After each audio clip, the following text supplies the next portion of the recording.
Hello and welcome to another edition of the PHNX D-backs podcast right here on PHNX. And I do, in fact, have fire in my blood. My name is Derek Montia, occasionally known as the mayor of Las Vegas. This guy next to me, it's the one and only Thunderstick, Jesse Friedman. And we're here to talk Diamondbacks baseball. Jesse, fill me in on everything I missed while I was destroying my own health in the Sin City. Yeah, it sounds like Vegas might have stole your voice a little bit, Derek. Yeah, things are great over here. I think Derek's operating at about 60% and is literally fresh out of the car driving back from Vegas. So that is more than fair. 60% is more than fair, Jesse. Props to you, my friend, for being able to hop on and do this so quickly after getting back in town. But the Diamondbacks, just a big win.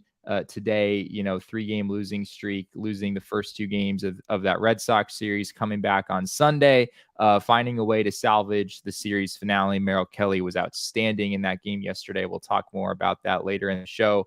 But today, Derek, things were not pretty early. Ryan Nelson gave up 4 runs on 6 hits in the first 2 innings, and it just felt like the kind of game where a D-backs offense that has been sort of MIA over the last 10 games or so overall, the D-backs were going to need something from that offense. And boy, did they get it. In the bottom of the second inning, the D-backs score 5 runs. Of course, the highlight was Pavin Smith hitting a 3-run home run, just as every Diamondbacks fan in the universe is clamoring for Pavin Smith to be sent down. Pavin Smith heard everybody's complaints and delivered the biggest in this game. The D-backs were able to tack on a couple more runs later on, but they held the lead the rest of the way. The D-backs come away with a big 7-5 win here against the Rockies.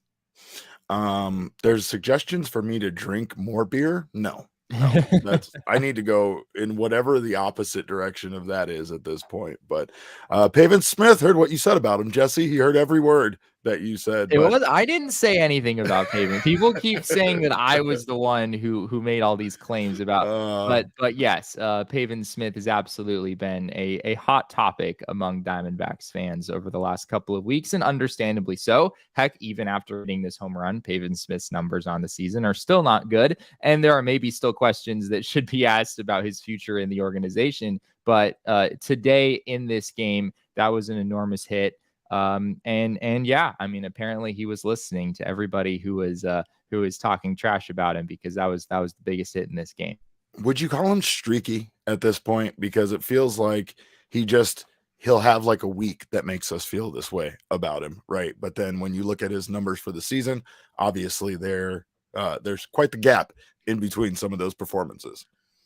Yeah, I think he has been a little bit streaky, although of late, honestly, he's just been bad for a while. I think it was a 6 for 51 stretch or something like that entering this game over his last 15 games or so. So, yeah, he hasn't been good in a while. He got off to a really good start.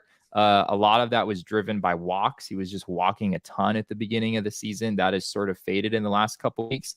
But you do have to hand it to Pavin that he's had a little bit of a clutch factor this season, right? He had the walk-off walk at one point earlier in the year. He had a big go-ahead 2-run home run against the Pirates, if I'm remembering correctly.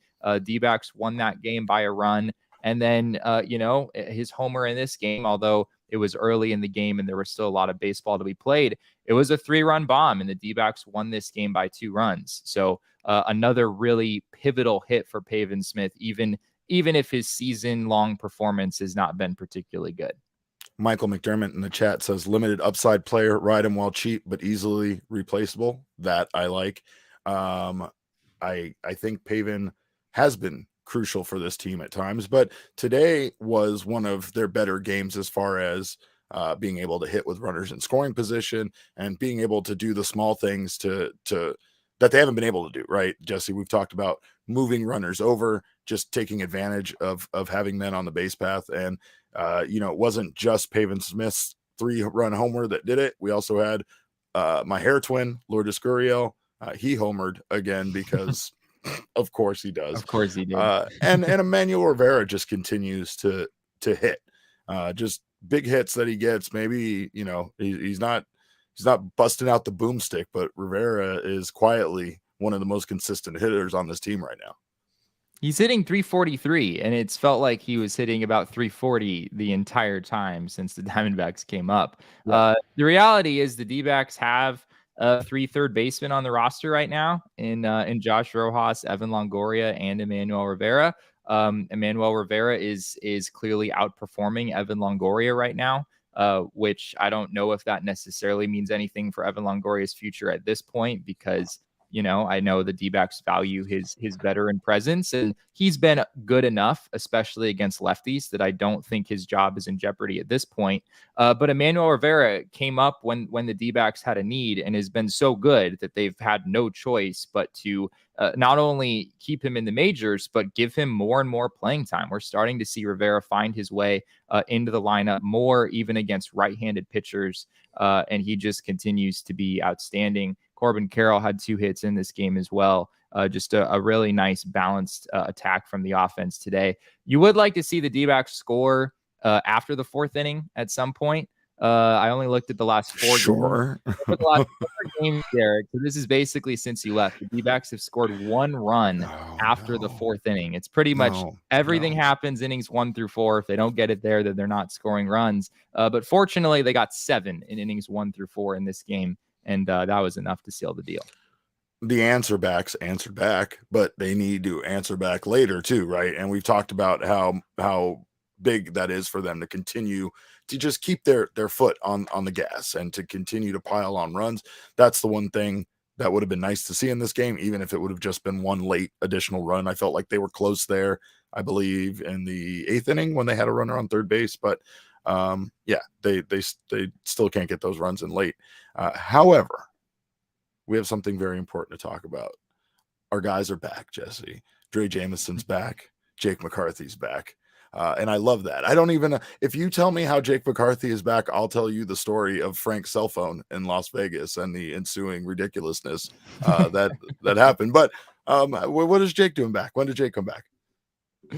Yeah, the Diamondbacks brought Jake back a few days ago, and it didn't necessarily look great in his first couple games, but this was really the first day that Jake has had a productive day at the plate. I think he was 1 for 8 entering today in his first 2 games, and today 2 for 3. He had a big 2-run knock. We've talked a lot about these situations where the D-backs have had opportunities to score and haven't been able to come through. Before Pavin Smith hit that 3-run homer, Jake McCarthy hit a big 2-run single with the bases loaded in order to get the D-backs from 4-0 up to 4-2. So I think, Jake has a lot to prove. He dug a pretty significant hole for himself from a numbers standpoint over those first 60 or 70 plate appearances before he was demoted. So it's going to take a while for the numbers to look good. He has a long way to go. But this is the first game where I think Jake has looked comfortable. He's still chasing a few pitches that he really shouldn't be chasing, maybe a little bit antsy at the plate still, but that was a hard line drive for that 2-run single in a really key spot that other D-backs hitters have not been able to come through in.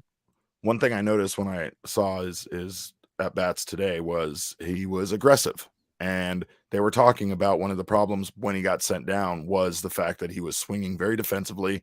He was pretty much swinging a B swing, and that's something that at least is encouraging to see. Him attacking the ball, him trying to get trying to go after it, and he honestly was on base today and was a big part of the Diamondbacks offense. So he looks back, as Connor said. But what doesn't look back is the Arizona Diamondbacks starting rotation. There's still a lot of question marks there outside of Zach Gallen and Merrill Kelly. Merrill Kelly was great yesterday, though. Yeah, Merrill Kelly just continues to be. I'm still trying to figure out what happened to this guy. I mean, right, 2 years ago, Merrill Kelly was like a mid-4 ERA pitcher and was pretty well established at being that. He was a productive starter. He was a major league caliber player, but he was not a top of the rotation guy. And now we're talking about Merrill Kelly having a better ERA than Zach Gallen at this point in the season. His start yesterday lowered it to 2.83. He had 10 strikeouts, which matched a career. I'm not sure if it matched a career high. I want to say it did. But I mean, 10 Ks for Merrill Kelly is really impressive. His strikeout rate on the season is up over 27%. It's far and away the highest it's ever been in his career. which makes me think that what Merrill has done this season really might have some staying power. I don't really view this as a fluke. I view this as Merrill Kelly, potentially taking the next step. As far as Ryan Nelson goes and the rest of this starting rotation, yes, the questions still remain. Nelson was just not good today, as the box score will clearly show. 5 innings, 8 hits, 5 runs, 3 walks, only 1 strikeout. Just wasn't really getting any swing and miss. Was missing over the heart of the plate far too often. And, this Rockies team has actually played really well in the month of May. I believe they were 14-10 in the month of May coming into this game. This offense has really been productive recently. And Ryan Nelson saw that, right from the outset of this game. He was able to settle down a little bit and give the D-backs some length. At least he was able to finish 5 innings. But yeah, I don't know, Derek. I mean, after seeing what you saw today from Drey Jameson, are we at the point where it's like, all right, now Ryan Nelson goes to the bullpen and Drey Jameson is back as a starter? Let's talk about it, because Drey Jameson was awesome today. Drey Jameson was just incredible. And again, I don't know if it's the role in particular, but it just seems to suit him. And I know that's instantly the temptation is to move him back into the starting rotation and drop one of the other guys off the minute that they don't perform themselves. I just don't know if that's the case, because then if he has a bad start, you're going to mess with his, development. You're going to mess with his role again. And who knows what you end up doing to this guy. Maybe he ends up not being, of value to you in any way. And you kind of chalk it up to him when it was really what you guys did to him, switching his role back and forth, calling him up, recalling him, sending him down, doing all of this stuff. I just really wish that they just let him stay in this role, because the Diamondbacks need it. How would have today's game gone otherwise? And how would have the rest of the series gone had they needed to use their bullpen as much as they would have in a game where your starting pitcher only goes five innings? Yeah, it's so true. And I'm with you. I'm with you. It's weird that, a few months ago we were talking about whether Drey Jameson should be in the rotation or Ryan Nelson should be in the rotation. And then you have days like this where Jameson is just completely unhittable and is pitching relatively deep in the game, and Ryan Nelson just really, really struggles. But I think we know we still don't fully understand what Drey Jameson's value is as a starter in the majors, but we do have a pretty decent picture right now on what Drey Jameson's value is to the D-backs out of the bullpen. And as you just said, that value is tremendous. And it seems like the D-backs, even though it might be tempting to insert him back into the rotation if Ryan Nelson or even Tommy Henry struggle, this role just suits him well. It's a role that he has clearly embraced. And the man got 15 whiffs today, Derek. There were literally only 4 starters in baseball who had more than 15 whiffs today. Drey Jameson pitched out of the bullpen and threw 3 2/3 innings, right? His slider continues to be one of the best pitches in all of baseball, potentially. When he's able to command that pitch, I don't think the Diamondbacks have a better out pitch in their entire organization right now. For as good as Zach Gallen's knuckle curve can be and as good as Andrew Chafin's slider can be, the D-backs have some pretty darn good out pitches on this pitching staff. But when they're going right, I don't think any of those pitches are, or when Drey's slider is going right, I don't think any of those other pitches can really compete with that. 11 whiffs on 18 swings today. Just absolutely ridiculous stuff from Drey Jameson. And that is absolutely the reason why he is our king snake today. Fire in my blood, Jesse. Fire in my blood for Drey Jameson. 3 2/3, 5 hits, 0 runs allowed, 6 strikeouts, 15 whiffs. 15 whiffs. It's ridiculous. It's ridiculous. He owns that number 99. That is our wild thing, Rick Vaughn, right there.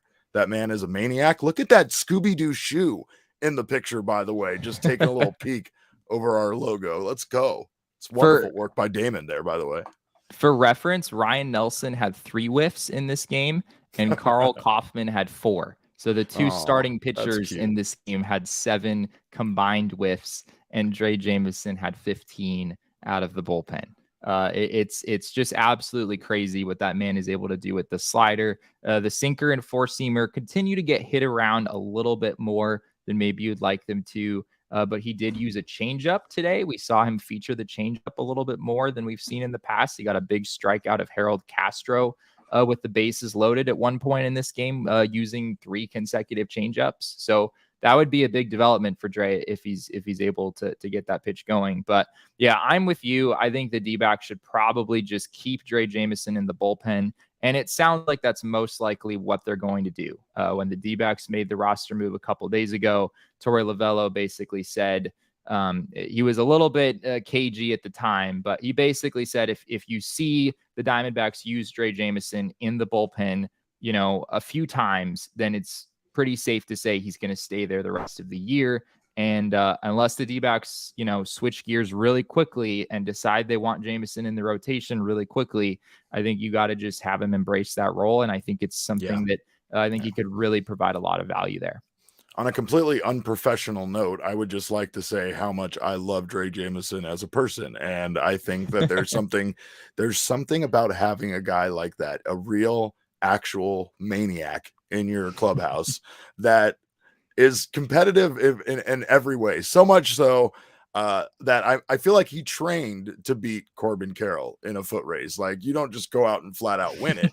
You have to practice and work your way to that level of excellence. Sure. And like, is that not a competitor you want in your clubhouse? If you guys get into a fight this season, are you going to regret not having Drey Jameson on the bench or in the bullpen to run out there and pummel some guys? I'm just saying, there's a lot of other things you need to be thinking about here. But we do know, or at least feel like we know, that Drey Jameson's going to stick around. However, going back to Pavin and being the hero of the day, essentially, we still don't know about Pavin Smith and what his role will be, especially considering that Kyle Lewis is due back soon. And we know that the Diamondbacks have some very talented position players that they want to get, back up here. We talked about Jake McCarthy being back and such, but as it stands right now, it seems like Torey likes what he's seen, or at least that's what he told you before. Was that before yesterday? Before today's game? Yeah, that was before today's game. We'll These play days all run together for me, Jesse. We'll play that in a second. I do want to say real quick, just to what you were talking about, D-backs having so much depth and Kyle Lewis being on his way back. The D-backs starting outfield in Reno the other day was Kyle Lewis, Alec Thomas, and Dominic Fletcher, right? And it's like, those guys have all already played in majors this year. They all very well could be back soon. There's just like this revolving door of outfielders right now where Reno and the big leagues are kind of interchangeable. I don't think Lourdes is going to be sent down anytime soon. I don't think Corbin Carroll is going anywhere. But the rest of the guys, the D-backs continue to just shuffle in and out.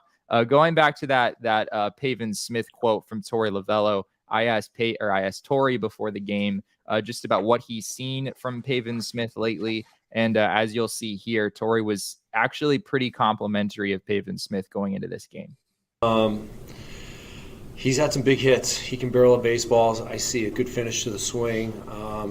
Maybe inconsistent results, but I still believe in his ability to impact the game and impact the baseball from an offensive standpoint. Defensively, it's been hit or miss for him because I haven't given him a lot of opportunities in the field.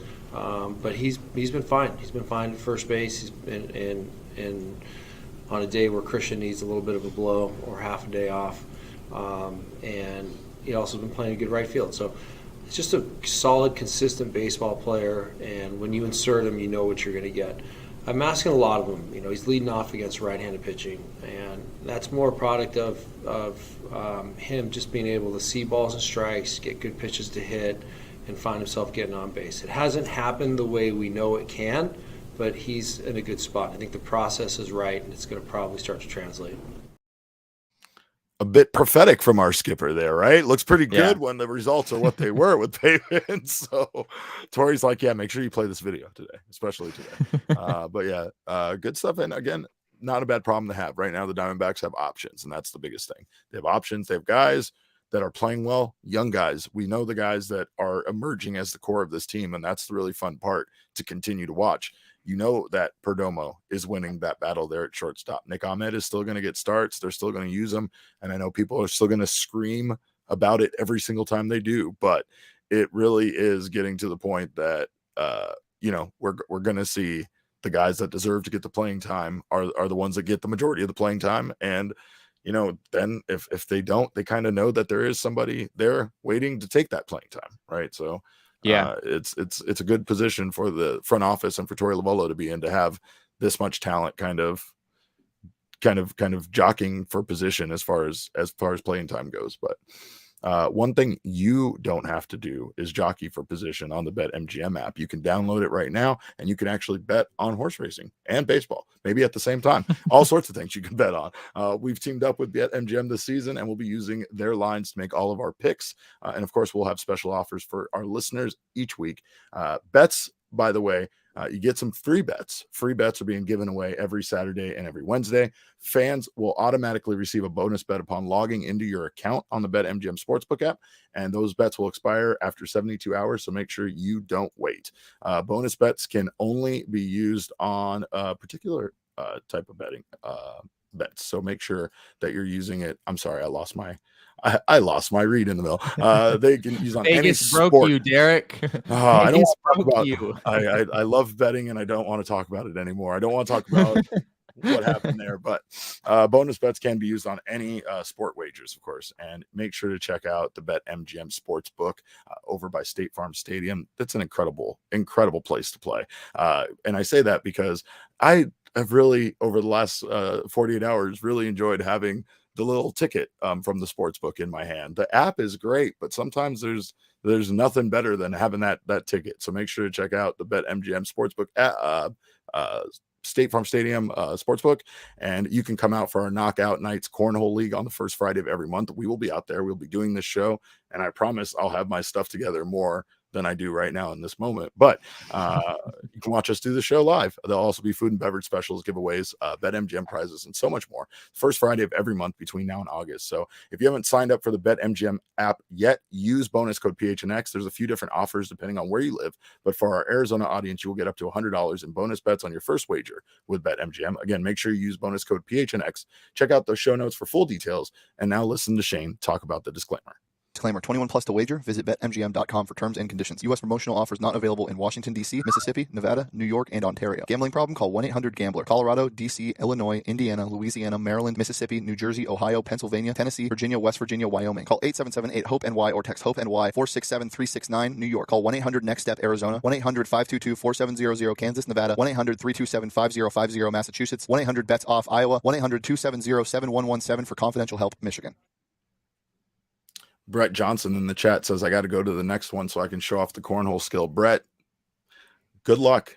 These people are pros, let me tell you. So good luck out there.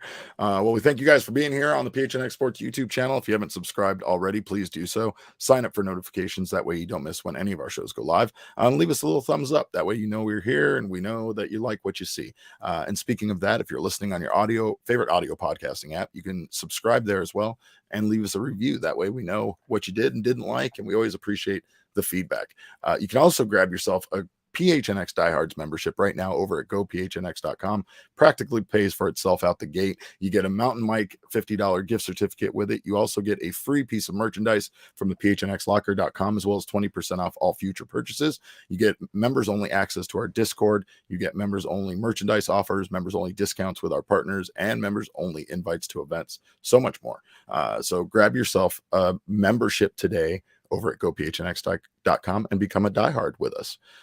Jesse, you got to fill me in on what happened on the Red Sox series. I was fairly drunk for most of it. And there was times where we were going on a scavenger hunt to give a guy his cell phone back that we found on the floor, which I'm still going to tell that story before this episode is over. Okay. But please, what happened with the Red Sox? Because I was worried that we were going to see the Diamondbacks get swept there for a second. Yeah, it did. It did sort of feel like things were maybe headed in that direction. Of course, the D-backs had a gut-punching loss on Wednesday to the Phillies. They came back home, and on Friday things were bad. D-backs lost that game 7-2. They were down from the beginning of the game and just never were able to really claw their way back or build any kind of momentum whatsoever. In a sense, for some people, maybe that 7-2 loss on Friday was kind of refreshing because it wasn't like a bullpen meltdown sort of a game. It was just kind of a game the D-backs just sort of lost from the beginning.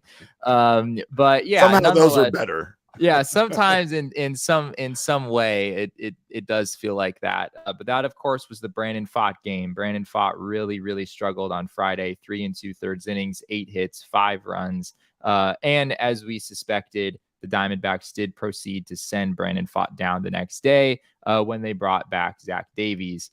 Davies on Saturday was just okay. 3 1/3 innings, 2 runs, 5 hits. Not really all that great.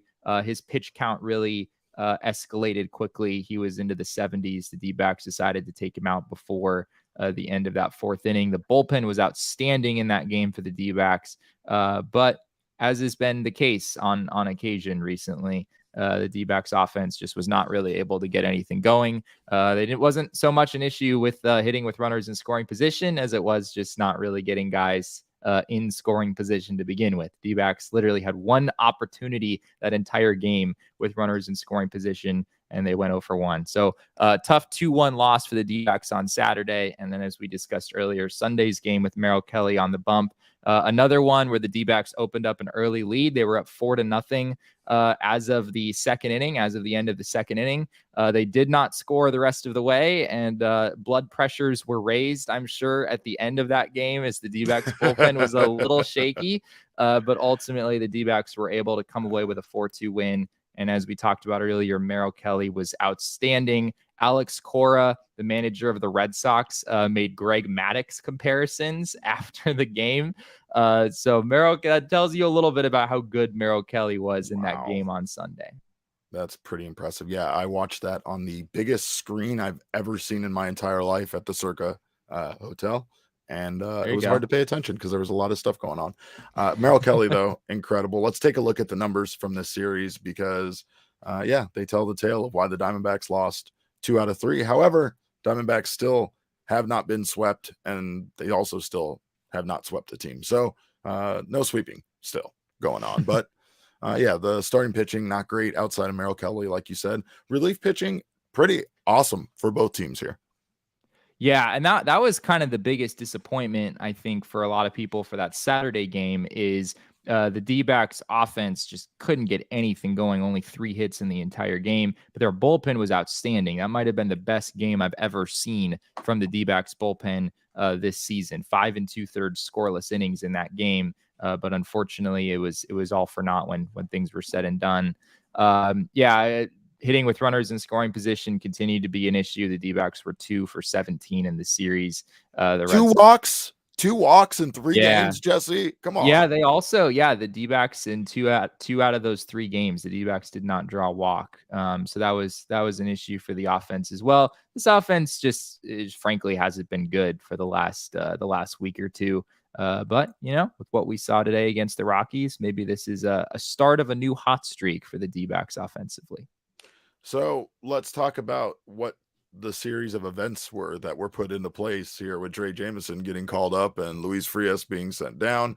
And then they used Tommy Henry out of the bullpen on Saturday. Yeah. So let me fill you in on what happened on Saturday, Derek. A lot of entire D-backs universe was in utter chaos for a while there. The D-backs against the Red Sox on Saturday. Zach Davies was the starter. And we looked down in the D-backs bullpen at the beginning of the game. I want to shout out our friend Jack Summers on this, who was looking for this because he had a suspicion it might happen. You look down at the D-backs bullpen early in that game on Saturday. You saw not only Drey Jameson, who we sort of expected to be pitching out of the bullpen. We also saw Tommy Henry down there in a game that, of course, he was not scheduled to start. You wouldn't expect him to appear, but Tommy Henry was down in the bullpen. And we found out after the game, although Torey was a little bit hard to understand before the game, and understandably so with how things worked out.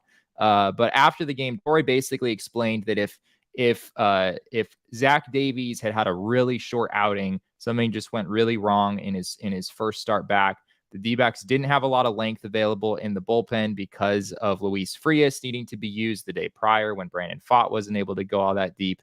So basically, Tommy Henry was the D-backs long man. on Saturday. If they needed some length after Zach Davies, they were going to go to Tommy Henry because the Red Sox lineup has a ton of lefties. And the way that Torrey explained it after the game, Tommy Henry was going to throw 100 pitches if necessary in that game. And presumably, if that had happened, if Tommy Henry had needed to be used for an extended period of time in that game, Torrey didn't say this explicitly, but it sort of implies it because they don't have another option. Drey Jameson would have had to slot into the starting rotation because Tommy Henry, of course, would not have been able to make his next start. Sure. But as things worked out, Tommy Henry did pitch in the game. He was going to pitch in the game no matter what, but he only needed to throw 10 pitches. So Tommy Henry is now scheduled to start on Wednesday. So they did reshuffle things a little bit there. But yeah, everyone was very confused in the moment, of course, because you see Drey Jameson called up early in the day, and then you see Tommy Henry coming out of the bullpen, and suddenly it really looked like Drey Jameson was actually going to enter the rotation. And as we found out afterwards, there was a scenario, it sounds like, where Drey Jameson would have entered the rotation, but that's not how things worked out. Which still isn't great because it still sounds like that might be a backup plan at some point or something that they have in their pocket. And I mean, I'm sure Drey Jameson wants to be in the starting rotation, so I'm sure he'd love that opportunity again. But I just feel like for the team, it really makes sense for him right now to stay in the bullpen. And I don't like all that, but glad it didn't happen. Tricky though. It is tricky though, right? Like if Tommy Henry and Ryan Nelson or Ryan Nelson struggle, right? I mean, we saw Ryan Nelson really have a pretty rough outing today, and Tommy Henry's pitched pretty well of late. But if things were to take a turn for the worse there, the D-backs would be in a difficult position because at this point, with Drey Jameson in the bullpen, Brandon Pfaadt is kind of their primary depth option in Reno. And I don't know if the D-backs want to go back to Brandon Pfaadt right away. They probably want to see him really make some adjustments and, work on his command in particular. It sounds like that was the biggest thing that the D-backs were targeting with Pfaadt. So yeah, basically with Drey Jameson in the bullpen, which I think is where he will likely stay, the D-backs rotation depth is a little bit thinner. They're sort of locking themselves in to Ryan Nelson and Tommy Henry being in the rotation unless they're going to make some quick decision here and go get Drey Jameson out of the bullpen. But I don't really see that happening. Well, I hope whatever they do, they stay consistent because we know that that's a huge part of all baseball players, plans. And that's the reason why you can't really do this stuff and expect the greatest results. But what I will say is I am dying over here. I need a drink. I need to stop by Circle K and take Tiny Derek's advice and get myself a Polar Pop. You can check out your local Circle K for the best beer, coffee, snack selection, premium gas, and so much more. In-house entertainment as well. Stock up at Circle K, America's thirst stop. Get yourself a nice coffee for just $1.89. They also have Red Bulls three for $8, Monsters 3 for $6. After paying what I just paid in Nevada, that sounds like the best deal I've ever seen in my life. By the way, they have some great stuff going on, so make sure you're not missing out on all of this great stuff. Right now, text PHNX to 31310 to join their SMS subscriber club and get a buy one, get one free offer on 32-ounce Polar Pops. Head to circlek.com/store-locator to find a Circle K near you. And of course, they're everywhere, so you can't miss the Circle Ks in the Valley. And of course, also, get some beer while you're there. Get some Four Peaks beer or get Four Peaks beer wherever you get your beer. Stop by their 8th Street pub. Check out the fine selection of beers that Four Peaks has to offer. Sports aren't the same without a Four Peaks in your hand. And make sure you check out their Four Peaks 4 seats promotion if you want to go to an Arizona Diamondbacks game. One lucky winner will get 4 seats to an upcoming D-backs game. Tickets come with D-bucks, so grab some food, ice cold Wow Wheat or Hop Knot, and enjoy some baseball. You can enter by going to their Instagram at Four Peaks Brew on Instagram. The link is in their bio. Check out at Four Peaks Brew or at Four Peaks Pub to keep up with the latest at Arizona's hometown brewery. Must be 21 or older to drink Four Peaks. Please drink responsibly. I don't have much voice left, Jesse, but before we get on to probables for the rest of this Rockies series, as well as some stuff from down on the minor leagues, I just wanted to tell you of the story of us finding this man's cell phone. Yes, please do. we are not exactly the type of group of guys to shy away from having an adventure, let's per se. And finding a cell phone on the floor in a casino is something that's a very delicate matter. You know how important this could be to somebody. That could be their Sure. entire lifeline, right? They might not even be able to get home to where they need to get back to without that cell phone. So we did want to make sure that we did everything we could. We didn't want to just go drop this off at a desk in a lost and found. We wanted memories. So, of course, the first thing we did with this locked cell phone was figure out how to open it up and start taking pictures of whatever we could find, Jesse, ourselves. We took a lot of group selfies. We found strangers to interact with. We took pictures of them. We filled the phone with pictures and videos just to make sure that whoever got their phone back had plenty of treasures, hidden treasures, to really dig into when they got back. But as we were having a good time filling up their memory card with photos of strangers, we got a text message from a man who was a friend of his, and we were able to text him back. Security is nothing on these phones, by the way. These were all things we were able to do with this phone while it was locked. So we text messages back. And we come to find out that this phone belongs to a man named Frank, who was also in Las Vegas for a bachelor party. Frank is not the man of honor. However, Frank is a guy that has his friends proclaim we all needed to meet. So, of course, when they came to get the cell phone, they took us back to their room so we could meet Frank. And yes, of course, Jesse, Frank came out of the shower completely nude with nothing but a towel over his junk. Oh, no. There was a lot of chanting his name in the room and just a lot of strangers hugging a man that was completely naked. It was a weird thing, but we did become friends, and he wanted to hang out and have dinner and stuff later. So these are the kind of things you do when you are in Las Vegas, and not just in Las Vegas, anytime in life. These are how you meet your best friends. These are the stories that then you go on to say, that's how Frank ended up in my wedding, right? That's the way that these things happen. But it was a very hangover short period of time for us, and we had a good time. A lot of other things too, which I won't go into now at this point. But anyway, look at you guys, Derek, the saints of Sin City, right? Being the good Samaritan, finding this guy's phone. It was yeah. And I mean, we had better things to do, but nothing was better than having some weird experience like that happen. But it's not the only crazy stuff going on in Nevada or going on in the Arizona Diamondbacks minor league system, Jesse. That's for sure. We do know that Joe Mantiply is on his way back soon. We know Carson Kelly is also on his way back soon. Any updates on those guys? Yeah, Joe Mantiply is throwing a live session tomorrow in extended spring training. He'll actually be caught by Carson Kelly. Torrey said that if all goes well there, that Joe Mantiply should be headed out on a rehab assignment. So I think we're pretty close to getting Joe Mantiply back in the majors. Carson Kelly, like I said, will be catching that game. He was also catching today. Those are his first times catching in like an actual game. So yeah, Carson Kelly has had some at bats. I think he's had 15 at bats over the last few days. We didn't get any details on the exact results of those at bats in extended spring training, but it sounds like he's doing well. And Torrey said that in about 3 days, Carson Kelly could be headed out on a rehab assignment of his own. So good news for both of those guys. While we're at it, I'll throw out Kyle Lewis's name as well. Lewis hit 2 home runs in the game yesterday for the Reno Aces. He has really started to look like himself offensively. So I don't think the D-backs will rush him back. It sounds like they're still being careful and making sure he has the endurance. Torrey has talked a lot about building back endurance as being kind of the main thing that they're really trying to figure out right now, even more than the results. But yeah, so far so good on that front. And we probably will see Kyle Lewis in a couple of weeks, I would think, as well. So good news on all fronts there. Good news, but complicated, right? Like things are going to get complicated, and we're going to see them probably make some decisions that aren't going to make people happy. But that I don't know. I think that the Diamondbacks right now could very much use, I think, Carson Kelly there splitting some time with Gabriel Moreno. It'd be great to see Kelly back. Joe Mantiply, just a huge part of this, bullpen, obviously.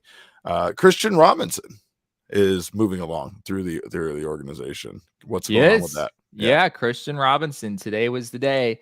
We talked about this way back at the beginning of the month. We talked about how Christian Robinson the D-backs had a 30-day period stated in order to actually make a roster move and send him down to Visalia.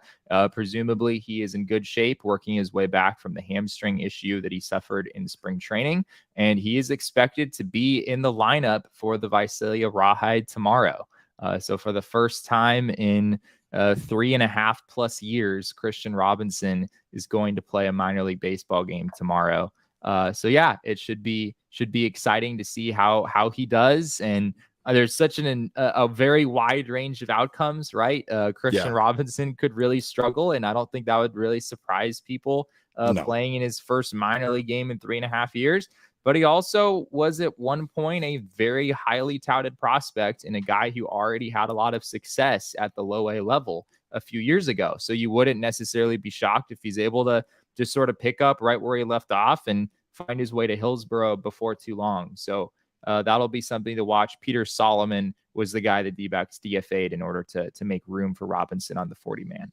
Not a huge surprise there, but I will say Christian Robinson, we did see him really smoking the ball off Madison Bumgarner during the minor league, or not minor league camp. That was last year. I forgot, lockout, all that stuff during spring training, and it was good to see him in there. He looked really good. He didn't look like he was maybe in the best physical shape, maybe not playing shape yet at the time, but he just looked a bit stocky. But besides that, I'm sure that's just a matter of not really being, in camp and training and stuff. And I'm sure we'll see Christian Robinson probably look great. But he was he was an extremely talented player and a really important player for this organization. So it's like weird. It's not talked about enough about the loss of him and kind of how one of the crown jewels of their minor league system was almost completely out of baseball, right? So I mean, if he could come back and be anywhere close to what he was projected to be, he could be a great player for this organization. To put things in perspective, Paul Goldschmidt was still a member of the Diamondbacks when Christian Robinson played his last minor league game. It's been that long since we've seen this guy. And yeah, some people had him ranked back in the day as the #1 prospect in this organization. Said he was 46th in all of baseball, I believe. He showed up on some top 100 list, which is really impressive for a guy playing at the lower levels of the minors. So yeah, he, big time potential here. Like I said earlier, there's a very wide range of outcomes, especially this season as he works his way back into it. But yeah, it sounds like hopefully we'll be able to talk to Christian himself in the next few days and just get his perspective on this whole situation and this roller coaster ride of a few years. I know he's been through a lot, but once Drew Jones comes back from his quad injury, which has taken a while, but it sounds like he's making some good progress. He's out at extended spring training, played in his first game on Saturday out here in Arizona. So once you get Drew Jones back in that lineup for the Visalia Rawhide, you'll have a pretty exciting outfield with Drew Jones and Christian Robinson in there every day for Visalia. Kyle says if he comes back and makes the majors, the D-backs will start a legacy of incredible comeback stories. Absolutely right. And that's definitely one of them for sure. Yeah. Let's take a look at the probables for the rest of the series against the Colorado Rockies. We have that DNVR crew talking trash to us, which I still don't understand, but they're going to get a dose of Gallen on Galentine's Day tomorrow with Zach Gallen versus Kyle Freeland. Yeah, fun pitching matchup. Kyle sure. Freeland has a 3.86 ERA, but he's a really good pitcher. Him being at Coors Field and dealing with that environment make his numbers look a lot worse than he really is. He's really been an incredible pitcher this year. One of the better pitchers in the National League. I don't think top 10 or top 15 is really a crazy argument there. Kyle Freeland's been really good. So good pitchers duel tomorrow. Connor Siebold has had some good outings recently for the Rockies. He goes against Tommy Henry most likely on Wednesday. I don't believe the D-backs have made that official, but that's what Torrey said after the whole fiasco on Saturday, that because Tommy only threw those 10 pitches, he will likely pitch on Wednesday. And then on Thursday, it looks like we'll get Chase Anderson former Diamondbacks legend Chase Anderson, who is with the Rockies and has been very good for them as a 1.31 ERA since they picked him up, as he goes against Zach Davies. Oh, Jesse, of course of course he has an amazing ERA. All right, well, we got the Rockies to close out the month, but you got to be very thrilled with the fact that the Diamondbacks hit the 31 win mark here by Memorial Day.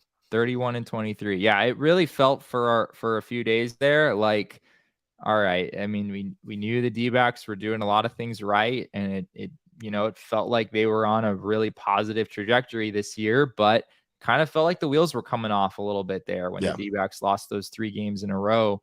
But this team continues to bounce back in situations where we think they might be down and they might not really be able to work themselves out of the rut. D-backs have come back and won a big game yesterday against the Red Sox, another game today, and you've got one of the best pitchers in the National League going for you tomorrow in Zach Gallen. So good opportunity for the D-backs to keep this thing rolling.